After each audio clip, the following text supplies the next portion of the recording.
મોડાસા પાલિકા વિસ્તારમાં ભાજપનો પ્રચાર તેજ થયો। ખાલીકપુરના નવા વિસ્તારમાં ભાજપે પ્રથમવાર પ્રચાર કર્યો। વોર્ડ નંબર 4ના ઉમેદવારો દ્વારા ડોર ટુ ડોર જનસંપર્ક કરાયો। ઈવીએમનો ડેમો બતાવી મતદારોને જાગૃત કરવામાં આવ્યા।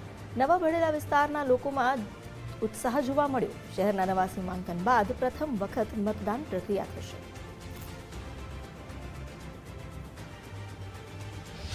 અમારું ગામ મોડાસા ગામ એમાં એ ખલીકપુર વિસ્તાર જે હરણફાળ ચીરફાળ જે પ્રવૃત્તિની અંદર આવશે, વિકાસની જે કામોનું થશે એનાથી આખા ગુજરાતની અંદર એક ઉદાહરણ, ઉત્તમ ઉદાહરણ અમે પૂરું પાડીશું એવી અમે 100% ખાતરી આપીએ છીએ।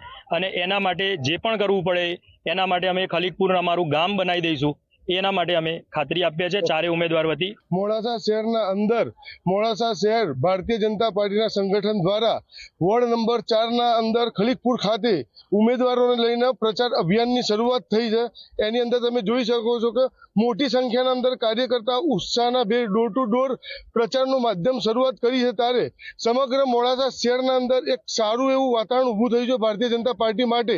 અને 36 બેઠકોમાંથી જ્યારે 24ના અંદર ભારતીય જનતા પાર્ટી લડી રહી છે ત્યારે મોડાસાની જનતાના આશીર્વાદના રૂપે 24 બેઠક ભારતીય જનતા પાર્ટી જીતવા જઈ રહી છે મોટા માર્જિનથી।